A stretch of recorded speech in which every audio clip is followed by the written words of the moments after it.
Good morning friends, मैं महेश शर्मा आप सबका स्वागत करता हूं एंट्री के इस बेहतरीन एप्लीकेशन पे। और एक चीज़ मैं आपको साथ साथ ये भी बताना चाहता हूं कि अगर आप किसी भी तरीके के टीचर एंट्रेंस एग्ज़ाम चाहे वो स्टेट हो या सेंट्रल की तैयारी कर रहे हैं तो एक बेहतरीन प्लेटफॉर्म से जुड़िए। और उस चीज़ के लिए सबसे बेहतरीन प्लेटफॉर्म जो आज आपके पास है वह है एंट्री ऐप का।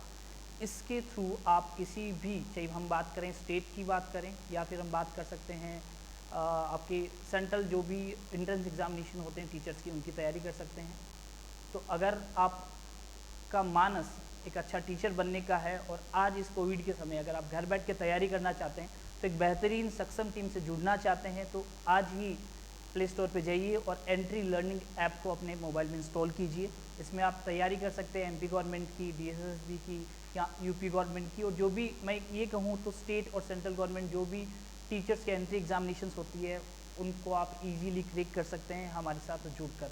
तो अगर आप टीचर बनना चाहते हैं, अगर आपका ड्रीम भी बिकम एन टीचर है, तो आप आज ही जुड़िए और इंस्टॉल कीजिए इस एंट्री एप्लीकेशन ऐप को।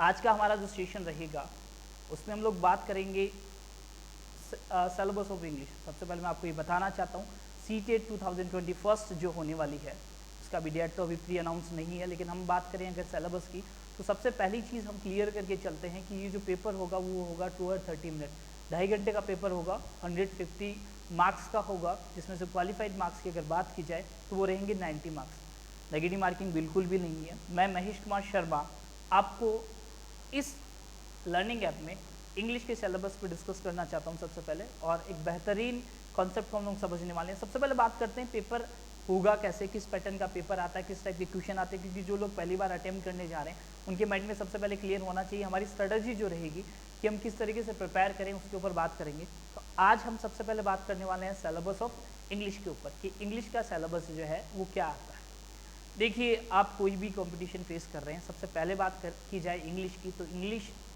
अगर हम सेलेक्ट करते हैं चाहे लैंग्वेज फर्स्ट के रूप में चाहे लैंग्वेज सेकंड के रूप में, दोनों में कुछ चीज़ें कॉमन है, वो दोनों कॉमन चीज़ें हम डिस्कस करेंगे। लेकिन सबसे पहले बात करते हैं, अगर आपने सीटेट के पेपर में अगर लैंग्वेज फर्स्ट के रूप में इंग्लिश को सेलेक्ट किया है तो जो पहला पोर्शन आता है वो आता है लैंग्वेज कॉम्प्रिहेंशन का। ये कॉम्प्रिहेंशन क्या होता है पहले ये समझ लीजिए, और ये चीज़ मैं आपको बहुत अच्छे से बताना चाहता हूँ कि ये डे फर्स्ट से आपको प्रिपरेशन पे ध्यान देना पड़ेगा, क्योंकि जब फर्स्ट डे आप प्रिपरेशन स्टार्ट करते हैं उसके साथ इसकी धीरे धीरे पैसेज की प्रैक्टिस स्टार्ट कर दीजिए। ये जो लैंग्वेज कॉम्प्रिहेंशन की बात जो हम लोग करने वाले हैं यहाँ पे, ये जो क्वेश्चंस है ये 15 मार्क्स का पोर्शन आता है आपका। कितने मार्क्स का आता है? 15 मार्क्स का ये जो पोर्शन आता है, इसकी अगर हम प्रिपरेशन करना चाहते हैं तो हमें सबसे पहले ध्यान देना पड़ेगा किसके ऊपर? प्रैक्टिस के ऊपर। रेगुलरली हमें पैसेज सॉल्व करने पड़ेंगे। और अगर मैं बात करूँ फर्स्ट पेपर की, लैंग्वेज अगर आपने फर्स्ट सेलेक्ट किया है तो उसमें एक तो पैसेज आता है, इसको अगर हम डिवाइड करें, ये जो 15 मार्क्स हैं ये 2 पैटर्न में आते हैं। पहला अगर हम बात करें तो पहला पोर्शन जो हो गया वो हो गया आपका पैसेज का। पहला जो कॉन्सेप्ट हो गया वो हो गया पैसेज का। मोस्ट प्रोबेबली ये मान के चलिए 8 मार्क्स के क्वेश्चन आते हैं, 8 क्वेश्चन दिए जाते हैं, 1 मार्क्स का ईच क्वेश्चन आता है। यहाँ पे आपकी अंडरस्टैंडिंग को क्या किया जाता है? चेक किया जाता है, आपने पैसेज को कैसे समझा, जो क्वेश्चन उससे रिलेवेंट थे उनको कैसे रिस्पॉन्ड किया, उसके बेसिस पे। दूसरी बात जो सेकंड आता है, अगर हम लैंग्वेज फर्स्ट की बात करें, अगर आपने लैंग्वेज फर्स्ट सेलेक्ट किया तो एक तो पैसेज आता है, दूसरा पार्ट जो आता है वो आता है पोइम, स्टेंजा का पार्ट दिया हुआ होता है, जिसमें से मोस्ट प्रोबेबली 7 क्वेश्चंस पूछे जाते हैं। इन 7 क्वेश्चंस में ये बात सकते हैं कि लिटरेरी टर्म से रिलेवेंट हो सकता है, पोइम का मीन समझाया जा सकता है, ये सारी बातें यहाँ पे क्या की जाती है? डिस्कस की जाती है। अब सबसे पहली बात मैं आपको यह बताना चाहता हूँ कि जो पैसेज सोल्व करने के लिए हम क्या टेक्निक यूज़ करें। देखो, ये डे फर्स्ट से तैयारी हमने स्टार्ट करनी पड़ेगी। जब हम फर्स्ट डे ये डिसाइड कर लेते हैं कि अगर हमें कोई भी टीचर्स एंट्रेंस एग्जामिनेशन क्लियर करना है तो हम क्या स्ट्रेटेजी यूज़ करें, पैसेज के लिए क्या किया जाए। भाई हम सेकंड पार्ट की बात करें पेडालॉजी की, तो वो आप रेगुलरली क्लासेस से क्लियर कर लोगे, लेकिन पैसेज के लिए क्या किया जाए? पैसेज के लिए आपको एक स्ट्रेटेजी यूज़ करनी पड़ेगी। जनरली हम लोग क्या करते हैं कि पैसेज जब हमें समझ में आ जाता है तो बहुत अच्छे से बड़े इजीली क्या कर सकते हैं, उसको कंप्लीट कर सकते हैं। तो उसके लिए मैं आपको एक चीज़ ये बताना चाहता हूँ कि अगर आप पैसेज सोल्व करना चाहते हैं तो आपको थोड़ी सी हैबिट बनानी पड़ेगी, रेगुलरली पैसेज सोल्व करने पड़ेंगे, क्योंकि जो पैसेज आते हैं वो अलग अलग सेक्टर वाइज आते हैं। जैसे मैं कहूँ कि कुछ पैसेज आपको दिए जाते हैं वो सोशल एस्पेक्ट्स के पैसेज होते हैं, कुछ पैसेज जो कई बार दे दिया जाता है वो पॉलिटिकल एस्पेक्ट्स के ऊपर होता है, कई बार इकोनॉमिकल एस्पेक्ट्स के ऊपर पैसेज दे दिया जाता है, कई बार लीगल एस्पेक्ट्स के ऊपर कोई पैसेज होता है, कई बार जनरली कह सकते हैं एजुकेशन बेस्ड पैसेज होता है। तो ये अलग अलग मोस्ट प्रोबेबली कह सकते हैं 5 मेजर सेक्टर्स होते हैं। इसके अलावा कई बार टेक्नोलॉजी बेसिस भी क्या हो जाता है, पैसेज दे दिया जाता है। तो हमें इन सबको समझना है। और सबसे बड़ी प्रॉब्लम क्या आती है कि पैसेज में लैंग्वेज इतनी टिपिकल नहीं आती है। प्रॉब्लम ये आती है कि उससे रिलेवेंट जो टर्म्स आती है वो हमें अच्छे से समझनी होती है। अगर वो टर्म समझ में आती है तो पैसेज को हम इजीली सॉल्व कर सकते हैं। और मैं तो आपको डे फर्स्ट से यही सजेस्ट करूँगा, एक स्ट्रेटेजी यूज कीजिए। सबसे पहले क्वेश्चंस को पढ़ना स्टार्ट कीजिए। क्वेश्चन को पढ़ने के बाद पैसेज पे आइए, क्योंकि पैसेज की लेंथ बहुत बड़ी आती है, थोड़ा बड़ा पैसेज आता है तो टाइम भी कंज्यूम होता है। तो हमें टाइम को मैनेज करते हुए क्या करना है, 30 मिनट होते हैं, 30 क्वेश्चन है, मीन्स ईच क्वेश्चन 1 मार्क्स का कॉन्सेप्ट चलता है, उसको भी हमें ध्यान में रख के चलना पड़ेगा। तो जो हम लोग बात कर रहे हैं इंग्लिश की, उनमें से हम कहें तो 30 मार्क्स का पेपर होता है। 30 मार्क्स में से ये कहा जाए तो 30 मिनट में हमें इस पोर्शन को कवर करना होता है मोस्ट प्रोबेबली।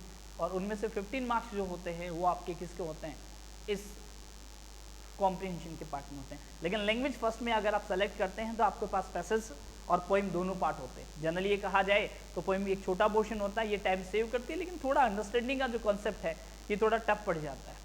बाकी प्रैक्टिस से ये सारी चीज़ें क्या हो सकती है, बड़ी अच्छे से क्लियर हो सकती है। तो ये तो था लैंग्वेज फर्स्ट में कॉम्प्रिहेंशन का पार्ट दिया होता है। थोड़ा वोकैब बेसिस पे हमसे भी क्वेश्चन पूछे जा सकते हैं। तो अगर हम रेगुलरली प्रैक्टिस करते हैं पैसेज सॉल्व करने की, थोड़ा लेंथी पैसेज आता है, चाहे वो सोशल एस्पेक्ट्स का हो, इकोनॉमिकल का हो, पॉलिटिकल एस्पेक्ट्स पे हो, लीगल पे हो, एजुकेशनल एस्पेक्ट्स पे हो, तो इन सेक्टर के अकॉर्डिंग हम लोग क्या कर सकते हैं, उनको अच्छे से अंडरस्टैंड कर सकते हैं। चलिए आगे बात करते हैं। लैंग्वेज फर्स्ट में अगर हम बात कर रहे हैं तो जो सेकंड पोर्शन जो आ जाता है वो आ जाता है आपके पेडागोजी का, pedagogy of language development. Generally ये कहा जाए ये भी 15 मार्क्स कवर करते हैं। 15 क्वेश्चंस हमसे पूछे जाते हैं और अगर हमें इन 15 क्वेश्चंस को कवर करना है तो हमें एक चीज़ क्लियर करनी पड़ेगी कि हमें हर एक कॉन्सेप्ट को बड़े अच्छे से पढ़ना पड़ेगा। और I make it clear one thing, एक चीज़ मैं बड़े अच्छे से समझा देता हूँ। हर एक टॉपिक के बाद देखो यहाँ सबसे इंपॉर्टेंट पार्ट क्या रहता है, बहुत ईजी कॉन्सेप्ट है, बहुत ईजी कॉन्सेप्ट है। वी कैन से दैट कि ग्रामेटिकल पोर्शन से भी बहुत ईजी है, आपको कोई वोकैबुलरी लर्न नहीं करनी पड़ती, बस आपको बेसिक टर्म्स और टूल्स को याद रखना है कि कौन सी टर्म्स का मीन क्या है।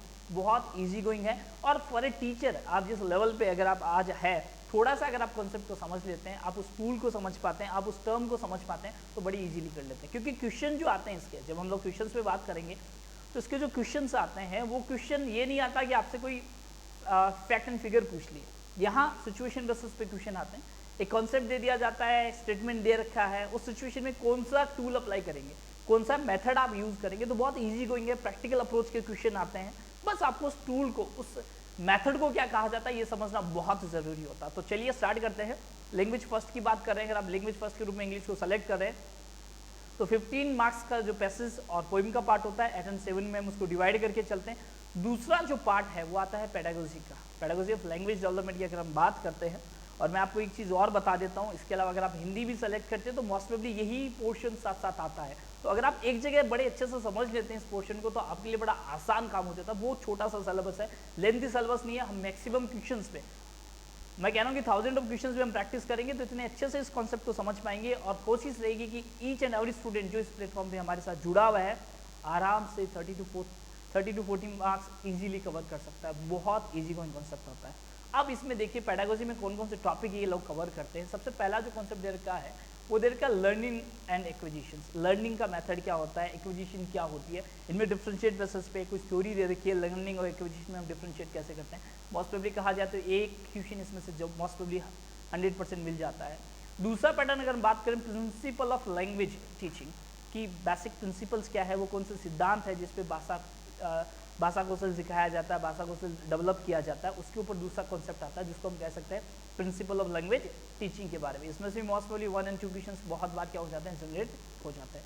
थर्ड मोस्ट इंपोर्टेंट पार्ट ये मान सकते हैं, ये इंटर रिलेवेंट है, इससे रिलेवेंट कुछ और कंटेंट भी आगे हम लोग डिस्कस करने वाले हैं। देखिए क्या दे रखा है, role of listening and speaking. बहुत कॉमन सा कॉन्सेप्ट है। अगर आप एक टीचर हैं, एक मैच्योरिटी लेवल पे कॉन्सेप्ट को समझने की कोशिश करेंगे, मैंने कहा बहुत इजी गोइंग पार्ट आता है। आप आराम से 28-29 तक स्कोर कर सकते हैं बस थोड़ा सा कॉन्सेप्ट को समझिए, क्लास को अच्छे से जज करने की कोशिश कीजिए, जो टूल्स बताए जा रहे हैं उनको अंडरलाइन करके नोट करने की कोशिश कीजिए, पीडीएफ में अंडरलाइन करके रखिए, वो समराइज मैटर आपको प्रोवाइड किया जाएगा। मैक्सिमम क्वेश्चंस में हम प्रैक्टिस करेंगे ताकि हम बहुत अच्छे से इसको क्या कर पाए, प्रिपेयर कर पाएँ।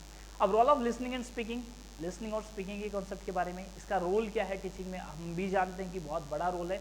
एक टीचर जो कुछ स्पीकिंग करता है, स्टूडेंट उसी को लिसन करके क्या करता है, प्रिपेयर करता है। लिसनिंग के मेथड क्या क्या होते हैं, स्पीकिंग के मेथड्स क्या क्या होते हैं, किस तरह की लिसनिंग होती है, किस तरह की स्पीकिंग होती है, ये सारे कॉन्सेप्ट हम लोग क्या करेंगे, इसमें बात करेंगे। Function of language and how children use it as a tool. Language का एक फंक्शन क्या होता है भाई, किस तरीके से काम करती है एक लैंग्वेज, कैसे स्पीड होती है, और कैसे एक बच्चा, एक चाइल्ड इनके टूल को डेवलप करता है। जैसे मैंने अभी आपको कहा कि लिटरेचर में जिस तरह के टूल और टर्म्स यूज कर रहे हैं हम लोग, उनको हमें समझना पड़ेगा। एक चाइल्ड के लिए बेसिक वर्ड है, वैसे ही हमारे लिए जो टूल्स, जो टर्म्स यूज की जा रही है लिटरेचर में, उन टर्म्स को समझना बहुत जरूरी है। उसी बेसिस पे हम लोग क्या कर सकते हैं, इसको अच्छे से प्रिपेयर कर सकते हैं। फोर्थ कॉन्सेप्ट, इसमें से भी मोस्ट प्रोबेबली ये रिलेवेंट है, आगे हम लोग लर्निंग स्किल्स की बात करेंगे। रिलेवेंट पार्ट में बहुत सारा पोर्शन प्रिपेयर होता है, 1 एंड वी कैन से 1-2 क्वेश्चंस बहुत बार इसमें से आते हैं, रिपीटेड फॉर्म होता है, बहुत सारे क्वेश्चंस बन सकते हैं। चलिए फोर्थ कॉन्सेप्ट देखिए, critical perspective on the role of grammar in learning a language for a communicating ideas verbal and written form. अब जनरली बात की जाए तो क्रिटिकल पर्सपेक्टिव की अगर हम बात करें, मतलब हम पॉजिटिव और नेगेटिव दोनों एस्पेक्ट्स के ऊपर इसके ऊपर डिस्कशन करेंगे कि ग्रामर का रोल क्या है। अरे जब भी हम लोग एक बच्चे को पढ़ाना स्टार्ट करते हैं, मोस्टली इंग्लिश की बात की जाए, तो जब हम इंग्लिश के ऊपर डिस्कशन करना स्टार्ट करते हैं तो बहुत सारे बच्चों का कॉन्सेप्ट होता है कि सर मुझे ग्रामर नहीं आती। और मोस्ट प्रोबेबली जब हम लोग राइटिंग स्किल की बात करें, इस रिटन कॉन्सेप्ट की बात करें, तो रिटन में ग्रामर का बहुत बड़ा रोल है, क्योंकि ये क्या करवाता है, हमारी एक्यूरेसी को जनरेट करता है। दूसरी बात, अगर हम वर्बल की, ओरल की बात की जाए, तो ओरल में जब हम लोग स्पीकिंग करते हैं उसमें फ्लुएंसी का बहुत बड़ा मेजर रोल रहता है। तो ग्रामर क्या फ्लुएंसी में क्या पॉजिटिव रोल प्ले करती है, या रिटन में ग्रामर का रोल क्या है, उस सारे कॉन्सेप्ट को हम लोग क्या करने वाले हैं, समझने वाले हैं। ठीक है। अरे आजकल हम लोग डिस्कशन करते हैं ना, बहुत सारे लोगों को देखा होगा बगैर ग्रामर के स्पीकिंग कर रहे हैं, लेकिन राइटिंग में जनरली अगर बात की जाए तो ग्रामर का बहुत बड़ा रोल है। तो उसका क्रिटिकल एनालिसिस, उसके पॉजिटिव और नेगेटिव एस्पेक्ट्स के ऊपर हम लोग क्या करेंगे, इसमें डिस्कशन करेंगे। बहुत सारे क्वेश्चन सॉल्व करने वाले हैं, most probably 1 and 2 type of the question, इसमें से भी हर एक बार एग्जाम में रिपीटेड है। हम लास्ट ईयर के पेपर पर डिस्कशन करेंगे तो आपको ये सारे कॉन्सेप्ट समझ में आ जाएंगे, जो चीज़ हम यहाँ डिस्कस करने वाले हैं।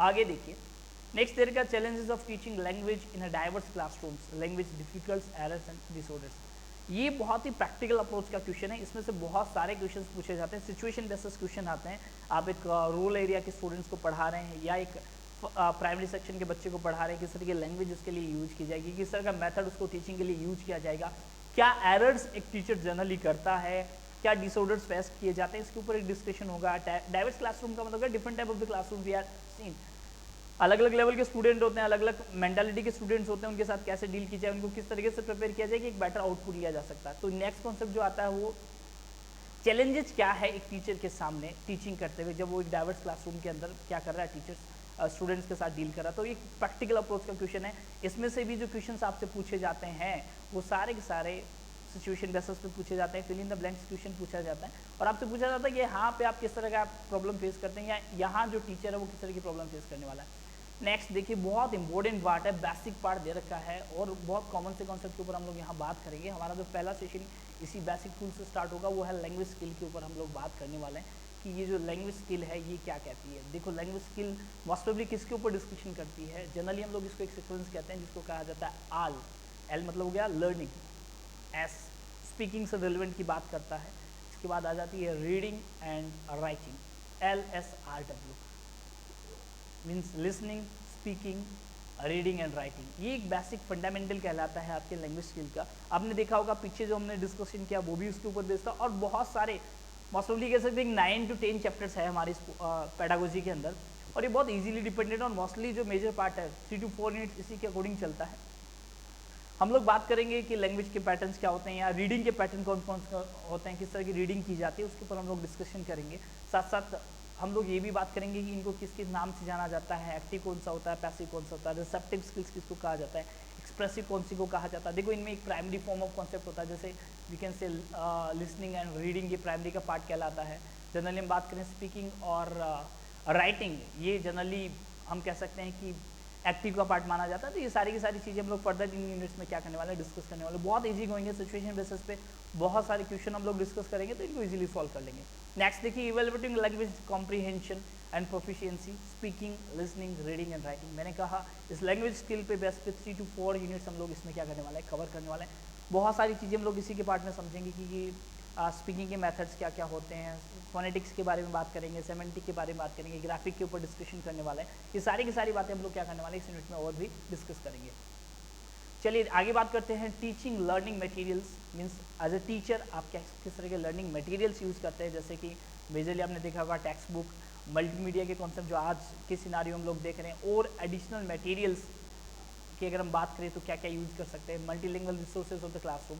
मल्टीलिंगुअल का मतलब क्या हो गया कि बहुत सारे लिंगुअल रिसोर्सेज हमारे पास हो सकते हैं, वी कैन यूज़। आपने देखा होगा बहुत सारी, जब हम प्राइमरी सेक्शन में टीचिंग करवा रहे हैं तो क्लास को हम डेकोरेट बनाने के लिए बहुत सारे वॉल पेंटिंग का यूज़ करते हैं और विजुअलाइज बेसिस पे भी यूज़ करते हैं। तो किस तरह की टीचिंग लर्निंग मटेरियल्स हम लोग यूज़ कर सकते हैं ताकि बच्चा बहुत अच्छे से ग्रैब कर पाए, लॉन्ग लास्टिंग उसको प्रिपेयर रह पाए और वो कॉन्सेप्चुअल लर्निंग कर पाए, किसकी बजाय मगअप कॉन्सेप्ट की बजाय या गेट बाय हर्ट के कॉन्सेप्ट की बजाय। एंड रेमेडियल टीचिंग के कॉन्सेप्ट की हम लोग बात करने वाले हैं कि सर्कमस्टेंसेस जहाँ पे हम लोग एक appropriate treatment form of concept में किस तरह की टीचिंग मेथोलॉजी को क्या करें, यूज़ करें। तो ये था सारा का सारा कॉन्सेप्ट जो हम लोग बात करने वाले हैं। अगर आपने लैंग्वेज फर्स्ट के रूप में इंग्लिश को सेलेक्ट किया है बहुत ईजी गोइंग है। और मैं आपको एक चीज़ और बताना चाहता हूँ कि फर्स्ट लैंग्वेज के रूप में अगर आपने इंग्लिश को सेलेक्ट किया या सेकंड में तो कोई मेजर डिफरेंस नहीं है। जो डिफरेंस है वो एंड ऑफ सेशन की हम लोग बात करेंगे। आगे देखिए, अब बात करते हैं अगर आपने लैंग्वेज सेकंड के रूप में इंग्लिश को सेलेक्ट किया है तो क्या चीज़ें आएगी। मोस्ट प्रोबेबली वो कि वो सारी की सारी चीज़ें जो हमने लैंग्वेज फर्स्ट के रूप में डिस्कस किया है वो कि वो सारी की सारी चीज़ें लैंग्वेज सेकंड के रूप में भी यहाँ हम लोग क्या करने वाले हैं, डिस्कस करने वाले हैं। अगर हम लोग बात करें नंबर ऑफ क्वेश्चंस की तो सेम वही नंबर ऑफ क्वेश्चंस 30 क्वेश्चंस के ऊपर हम लोग क्या करने वाले हैं, इसमें भी डिस्कस करने वाला है। सेम मार्क्स रहेंगी 30 marks, means we can say that each question 1 marks carry करेगा। और जनरली बात की जाए तो पहला जो पोर्शन होगा, अगर आपने फर्स्ट से सेलेक्ट किया है चाहे सेकंड किया है, पहले क्वेश्चन में कोई चेंजेस नहीं नजर आएंगे। कॉम्प्रिहेंशन का पार्ट होता है। कॉम्प्रिहेंशन का मतलब आप समझते हैं, अगर हम हिंदी में कहा जाए तो आपकी बोध क्षमता जिसको कहा जाता है, आपकी कैपेबिलिटी क्या है इंग्लिश को अंडरस्टैंड करने की। एक पैराग्राफ हमें दिया होता है, उसको एनालिसिस करना होता है, उसी बेसिस पे हमें कुछ क्वेश्चंस दिए जाते हैं जिनको हमें सॉल्व करना होता है। अगर हम कॉम्प्रिहेंशन की बात करें लैंग्वेज सेकंड में तो हमें एक नहीं, यहाँ पे क्या मिलते हैं, 2 पैसेज मिलते हैं। यहाँ पे हमें 2 पैसेज मिलते हैं। लैंग्वेज फर्स्ट में हमने देखा होगा कि पैसेज के अलावा जो दूसरी चीज़ दी होती है वो पोइम का पार्ट दी होती है, लेकिन यहाँ हमें दोनों के दोनों क्या मिलते हैं, पैसेज मिलते हैं। 1 passage carrying 8 marks and second is 7 marks. 15 marks यहाँ से कवर होते हैं। ये कह सकते हैं कि थोड़ा टाइम कंज्यूमिंग हो जाता है। मैंने कहा कि पैसेज क्या होता है, थोड़ा लेंथी आता है। पैसेज क्या होता है, थोड़ा लेंथी यूज किया जाता है और इसकी वजह से क्या होता है, थोड़ी बहुत दिक्कत हमें यहाँ फेस करनी पड़ती है। तो इसके लिए सबसे ज़रूरी चीज़ ये होती है कि जो कॉम्प्रिहेंशन का पोर्शन हम लोगों ने दिया है, जो कॉम्प्रिहेंशन का पोर्शन हम लोग बात कर रहे थे उसके हिसाब से हमें क्या करना होता है कि बहुत बार कॉम्प्रिहेंशन के पोर्शन के हिसाब से हमें बहुत बार इस चीज़ को ध्यान रख के चलना होता है कि हमें टाइम बड़े अच्छे से मैनेज करना है। 30 मिनट हमारे पास होती है और 30 क्वेश्चन सॉल्व करने होते हैं। तो सेकंड पोर्शन में एक सबसे बड़ी दिक्कत ये आ जाती है कि हमें दोनों पैसेज अटेम्प्ट करने होते हैं और दोनों पैसेज बड़े लेंथी आते हैं। तो हमारी स्ट्रेटेजी पहले से ये प्रैक्टिस वाली होनी चाहिए ताकि हम लोग आराम से क्या कर पाएँ, इस चीज़ को अंडरस्टैंड कर पाएँ और सॉल्व कर पाएँ। पैसेज का पैटर्न सिमिलर वही रहता है। सोशल एस्पेक्ट्स के पैसेज हो सकते हैं, इकोनॉमिकल एस्पेक्ट्स के पैसेज हो सकते हैं, या कई बार हमें एजुकेशनल या वुमेन एम्पावरमेंट के बेसिस के ऊपर भी क्या कर दिया जाता है, पैसेज दे दिया जाता है। तो इन चीज़ों को हमें अंडरस्टैंड करके क्या करना है, आगे बढ़ना है। मेरी बात समझ रहे होंगे आप। चलिए दूसरा जो पैटर्न चलता है कॉम्प्रिहेंशन के बाद, जो दूसरा पैटर्न हम लोग बात करने वाले हैं वो है pedagogy of language development. Most probably सारे के सारे कंटेंट उसी वे पे क्या किए जाते हैं, इसमें डिस्कस किए जाते हैं कि किस तरह की पेडालॉजी लैंग्वेज डेवलपमेंट में यूज़ की जाती है। उसी पैटर्न के ऊपर सारा का सारा कॉन्सेप्ट क्या रहता है, डेवलप करता है। तो पहला जो पॉइंट आ रहा है सिमिलर उसी तरीके का आ रहा है। और मैं आपको यही चीज़ कहने वाला हूँ कि आप किसी भी टीचर एंट्रेंस एग्जामिनेशन की प्रिपरेशन अगर आप कर रहे हैं तो इस चीज़ का बड़े अच्छे से ध्यान रखिए, क्योंकि इंग्लिश का ये पोर्शन जो आप प्रिपेयर करेंगे ये बड़े अच्छे से आपका स्कोर बेटर बना सकता है। 30 क्वेश्चन आते हैं, 30 मिनट होते हैं, बड़े इजीली हम स्कोर कर सकते हैं। सेकंड पार्ट जो हम बात करने वाले हैं पेडालॉजी ऑफ लैंग्वेज डेवलपमेंट की, जहाँ हम लोग बात करने वाले हैं, ये भी अगर हम बात करें तो ये भी जो पोर्शन आता है ये 15 मार्क्स का क्वेश्चन आते हैं। 15 क्वेश्चन हमें यहाँ पे मिलते हैं। 8 क्वेश्चन 1 मार्क्स। मोस्ट प्रोबेबली हर एक सेगमेंट, जैसे हम बात करें रोल ऑफ लिसनिंग स्पीकिंग, इनमें से 2 और 3 क्वेश्चन बहुत बार पूछे जाते हैं। बाकी पोर्शंस किसी में से 1 और किसी में से 2 क्वेश्चन आपसे क्या किया जाता है, राइज किए जाते हैं। बहुत इजी कॉन्सेप्ट होता है कि प्रिंसिपल ऑफ लैंग्वेज क्या है, लैंग्वेज का मैथोलॉजी क्या यूज़ किया गया, क्या पैटर्न यूज़ किया गया।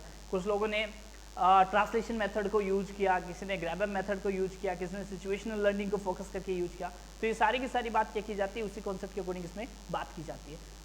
इसमें जो नेक्स्ट कॉन्सेप्ट आता है 4th number, challenges of teaching language in a diverse classroom. ये बहुत बढ़िया और प्रैक्टिकल अप्रोच का कॉन्सेप्ट है, ना कि एक टीचर बनने से पहले, जबकि आप टीचर बन जाते हैं तो आप किस तरह का मेथड यूज़ करते हैं ये आप पे डिपेंड करता है। और एक चीज़ मैं आपको यहाँ बताना चाहता हूँ कि जब हम लोग बात करते हैं स्पीकिंग, रीडिंग, राइटिंग और लिसनिंग की, तो इनका एक मेजर रोल रह जाता है। चाहे आप किसी भी लैंग्वेज की कॉन्सेप्ट की लर्निंग की बात करते हैं तो इनमें इनका बहुत बड़ा रोल रह जाता है। तो मेजरली हम कहें तो लैंग्वेज फर्स्ट में जो कंटेंट हम कवर करते हैं वो कि वही सेकंड के पार्ट में रह जाते हैं। अगर आप फर्स्ट सेकंड कवर करें तो एक मेजर डिफरेंस आपको ये पता होना चाहिए कि किस तरीके से हम लोगों को ये सेलेक्ट करना है कि मुझे अगर फर्स्ट पेपर सेलेक्ट करता हूँ तो मुझे ये चीज़ क्लियर होनी चाहिए कि मुझे पोएम के पोर्शन पे थोड़ा सा ध्यान रख के चलना है। बाकी सारे के सारे कॉन्सेप्ट सिमिलरली वही है जैसे हम लोगों ने पीछे वाले कॉन्सेप्ट में बात की, लैंग्वेज स्किल की बात की है, इवोल्यूशन ऑफ लैंग्वेज की बात की गई है, टीचिंग मेथड की बात की गई है और रेमेडियल टीचिंग की बात की गई है।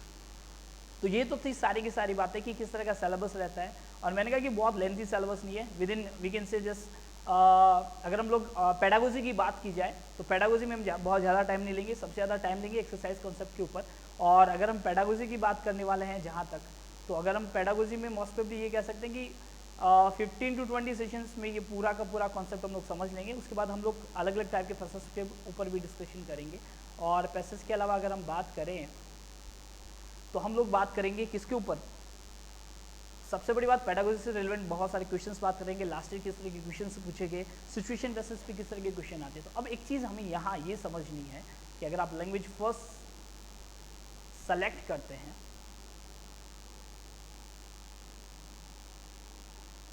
तो आपको ये चीज़ क्लियर होनी चाहिए कि एक तो passage and the second thing poem, ये दोनों की दोनों चीज़ें क्या करती है, हमारे 15 मार्क्स कवर करती है। अगर आपने इंग्लिश को लैंग्वेज सेकंड के रूप में सेलेक्ट किया है तो यहाँ पे आपको ये चीज़ क्लियर होनी चाहिए कि दोनों जो हम लोग स्टडी करेंगे वो दोनों के दोनों क्या करेंगे, पैसेज सॉल्व करेंगे। And as I already told that अलग अलग सेक्टर से हमें पैसेज पूछे जाते हैं। जैसे हम लोग बात कर सकते हैं सोशल एस्पेक्ट्स के, जैसे सोशल इविल्स के ऊपर कोई पैराग्राफ दे दिया, पुरानी सोशल प्रॉब्लम्स के ऊपर पैसेज दे दिया जाता है, पॉलिटिकल एस्पेक्ट्स के ऊपर दे दिया गया, कोई हिस्टोरिकल डेटा के ऊपर पैराग्राफ दे दिया गया, डेमोक्रेसी के ऊपर पैसेज आ गया, मोनार्ची के ऊपर पैसेज आ जाता है, इकोनॉमिकल एस्पेक्ट्स के ऊपर पैसेज दे दिया जाता है, अनएम्प्लॉयमेंट हो गया, डीएनएस के ऊपर हो गया, इन्फ्लेशन के ऊपर हो गया, इस तरह के पैसेज के ऊपर पैसेज दे दिया जाता है। सबसे बड़ी प्रॉब्लम आती है हमें वोकैब उस पर्टिकुलर फील्ड की आनी चाहिए। जो हम लोग 5, 7, 10 पैसेज सॉल्व करेंगे तो धीरे धीरे उस वोकैबुलरी को हम डेवलप कर लेते हैं। ये चीज़ आपको डे फर्स्ट से प्रैक्टिस में डेवलप करनी पड़ेगी, क्योंकि एग्जाम जितना नज़दीक रहेगा उतने हम इंपॉर्टेंट पार्ट जो पेडागोजी का है उसी के ऊपर ज़्यादा डिस्कस करने की कोशिश करेंगे। इसके अलावा टेक्नोलॉजी बेसिस पे भी कई बार पूछा जाता है, पैराग्राफ आपको दे दिया जाता है। और टेक्नोलॉजी के अपार्ट में हम बात कर सकते हैं लीगल एस्पेक्ट्स के ऊपर दे दिया किसी न किसी, और लीगल के अलावा हम बात कर सकते हैं वुमेन एम्पावरमेंट के ऊपर भी कई बार एक पैसेज दे दिया जाता है जो बहुत बार रिपीटेड देखा गया है। तो ये बहुत सारे मोस्ट ऑफली ये 6-7 सेक्टर्स हैं जिनको हमें कवर करके चलना है। एक एजुकेशन और रह जाता है इसमें। इन 7 मेजर सेक्टर्स को हमें कवर करके क्या करना है, अपने पैसेज की स्ट्रेटेजी तैयार करनी है, प्रैक्टिस करनी है। क्योंकि हमारे पास अगर आप 2 पैसेज सॉल्व करें तो पैसेज बड़े लेंथी आते हैं, तो उनके अकॉर्डिंग हमें उसको डेवलप करने की कोशिश करनी है। डे बाई डे बहुत सारी वोकैबुलरी टर्म्स की हम लोग बात करेंगे, साथ साथ ये चीज़ें डेवलप हो जाएगी। सेकेंड पार्ट जो रह गया इसका वो रह गया हमारा पेडागोजी का। ये पेडागोजी का पार्ट जो है वो क्या कहता है, देखो टीचिंग अगर हम लोग पेडागोजी की बात करें तो इसमें से 15 क्वेश्चन पूछे जाते हैं और इन 15 क्वेश्चंस के लिए अलग अलग टॉपिक्स दे रखे हैं। हमें जो क्वेश्चंस पूछे जाते हैं उनमें फिल इन द ब्लैंक्स या एक सिचुएशन दे दी, यहाँ पे एज ए टीचर आप क्या सॉल्यूशन देंगे, यहाँ पे किस तरह की प्रॉब्लम आप फेस कर रहे हैं, किस तरह की डिसेबिलिटीज़ नज़र आ रही है, किस तरह का टीचर एक एरर कर रहा है। तो सिचुएशन बेसिस पे आते हैं। सबसे इंपॉर्टेंट पार्ट जो हमें यहाँ प्रिपेयर करना है, अलग अलग टर्म्स जो लिटरेचर की है वो हमें साथ साथ समझनी पड़ेगी। उनसे रिलेवेंट हम बहुत सारी प्रैक्टिस करेंगे। तो बेसिकली आपको बता, अरे सिंपल सी बात ये है कि अगर आप क्रिकेट की टर्म्स जानते हैं, लेग बाई क्या होता है, लेग बिफोर क्या होता है, मिड ऑन क्या होता है, मिड ऑफ क्या होता है, पेविलियन क्या होता है, तो आपके लिए क्रिकेट की कमेंट्री समझना बड़ा आसान हो जाता है। सिमिलरली बात यहाँ पे आ जाती है, जब आप लिटरेचरी के कॉन्सेप्ट की बात करें, टीचिंग मेथोडोलॉजी की बात करें, तो आपको इंग्लिश की जो अलग अलग टर्म्स यूज़ कर रहे हैं बेसिकली उनका नॉलेज होना चाहिए। उन टर्म्स का, उन टूल्स का जितना अच्छा आपको नॉलेज होगा उतना पेडागोजी के क्वेश्चंस आप इजीली सॉल्व कर पाएंगे। बड़े प्रैक्टिकल टाइप ऑफ क्वेश्चंस आते हैं, कुछ फैक्ट्स और डेटा आपको पता होने चाहिए, उस बेसिस पे आप समझ सकते हैं। अब इसमें सबसे पहली बात जो बात की गई वो लैंग्वेज और एक कम्युनिकेटिव पार्ट की बात होती है। थोड़ा सा उस बात को समझ लीजिए, कम्युनिकेटिव पार्ट क्या होता है या कम्युनिकेशन क्या होता है। देखो, जहां तक हम इंग्लिश की बात करते हैं, इंग्लिश एक कम्युनिकेटिव लैंग्वेज भी मानी जाती है। तो एक तरफ तो बात चली गई लैंग्वेज की, जिसके बारे में हम बात करने वाले हैं मेथड, किस तरह के मेथड यूज करते हैं, क्या टीचिंग स्टाइल्स को हम यूज कर सकते हैं, क्या प्रिंसिपल्स होते हैं। दूसरी बात, एज ए सब्जेक्ट के रूप में इसको क्या कंसिडर किया जाता है। तो लैंग्वेज और सब्जेक्ट के कॉम्बिनेशन को हम लोग यहाँ डिस्कस करने वाले हैं। जहाँ हम लोग कम्युनिकेटिव की बात करेंगे, क्या क्या बैरियर्स आ जाते हैं, जैसे मोस्ट ऑफली हम लोग बात करें स्पीकिंग की कॉन्सेप्ट की। अगर हम बात करें स्पीकिंग के कॉन्सेप्ट की, तो सबसे बड़ा मेजर प्रॉब्लम आ जाता है, वो आता है प्रोनाउंसिएशन का। एक टीचर किस वर्ड का प्रोनाउंसिएशन क्या करता है, ना कि प्रोनाउंसिएशन, नॉन एज प्रोनाउंसिएशन किस तरीके से करता है, उसका बहुत बड़ा मेजर रोल रहता है, क्योंकि बच्चा उसी तरीके से सुनता है। अब वही कॉन्सेप्ट चला गया रीडिंग के कॉन्सेप्ट में। रीडिंग किस तरीके से की जा रही है, आप किस वर्ड को किस तरीके से सुनते हैं, तो वहाँ रोल ऑफ फोनेटिक्स आ जाएगा। सेमेंटिक की बात करेंगे, ग्राफिकली जहाँ राइटिंग की बात चली गई, तो वहाँ ग्रामर मेथड क्या रहता है, ट्रांसलेशन मेथड क्या रहता है, इन सारी चीज़ों के ऊपर हम लोग क्या करने वाले हैं, डिस्कशन करने वाले हैं। तो मेरे कहने का मतलब होता है कि आने वाले सेशन बहुत मज़ेदार होने वाले हैं, बहुत अच्छे से हम समझने वाले हैं। बस थोड़ा सा अटेंशन देकर अगर आप लोग प्रिपेयर करने को फोकस करेंगे तो बड़े अच्छे से सारी बातों को समझ पाएंगे। आई होप सिलेबस का कॉन्सेप्ट क्लियर हुआ। बहुत लेंथी सिलेबस नहीं है, और मैंने आपको कहा कि 15 to 20 सेशंस में ये सारी बात कवर हो जाएगी। उसके बाद हम लास्ट ईयर क्वेश्चंस पेपर भी सॉल्व करेंगे, कुछ एडिशनल क्वेश्चन जो एमसीक्यू से इस चीज़ पे बन सकते हैं उनके ऊपर भी डिस्कशन करेंगे। तो जितना आप प्रैक्टिस करेंगे मेरे साथ बैठकर उतना आपके लिए आसान हो जाएगा। और आई एम श्योर, मैं आपको अश्योर कर रहा हूँ इस बात के लिए कि अगर आप इस बढ़िया प्लेटफॉर्म से जुड़े रहेंगे तो डेफिनेटली आपको किसी भी प्रकार की टीचर्स एंट्रेंस एग्जामिनेशन को क्रैक करने से कोई नहीं रोक सकता। बट सबसे ज़रूरी चीज़ होती है, पहला प्ले स्टोर पर जाइए, इस ऐप को इंस्टॉल कीजिए और रेगुलर क्लासेस को अटेंड करने की कोशिश कीजिए। अगर ये सारी चीज़ें अगर हम रेगुलरली समझते रहेंगे तो हम अच्छे से समझ पाएंगे। दूसरी एक और चीज़ मैं आपको बताना चाहता हूँ कि रेगुलरली फर्दर कोई भी अपडेट आप चाहते हैं तो हमारा जो सोशल मीडिया प्लेटफॉर्म है यहाँ से आप जुड़ सकते हैं। जैसे यूट्यूब पे बात की जाए, हम बात कर सकते हैं टेलीग्राम चैनल पे, इसके अलावा बात कर सकते हैं इंस्टाग्राम, फेसबुक और ट्विटर पे भी आप हमसे जुड़ सकते हैं। इन पे हमें फॉलो कर सकते हैं, रेगुलरली सारी चीज़ों की अपडेट ले सकते हैं। हमारे जो नोट्स हैं वो भी आप यहाँ से क्या कर सकते हैं, PDF आप अपने यहाँ सेव कर सकते हैं। तो इन सारी चीज़ों के लिए बने रहिए इस बेहतरीन लर्निंग प्लेटफॉर्म पे, ताकि आप अपनी लर्निंग को और बेटर बना पाएँ। ये तो था इंग्लिश के सिलेबस का। आने वाले सेशन में हम लोग बात करेंगे chapter two chapter on that, बहुत सारे क्वेश्चंस इसके ऊपर डिस्कशन करेंगे। आई होप आपने आपका सेशन समझा होगा। डेफिनेटली इस सेशन को एंजॉय कीजिए, सब्सक्राइब कीजिए और शेयर कीजिए, और प्ले स्टोर पे जाके इस एंट्री ऐप को जरूर इंस्टॉल कीजिए, ताकि आने वाले सेशंस को आप रेगुलरली क्या कर पाएंगे, एंजॉय कर पाएंगे, अंडरस्टैंड कर पाएंगे। आई होप आज का सेशन आपने एंजॉय किया होगा और अंडरस्टैंड करने की कोशिश की होगी। Thank you and have a nice day.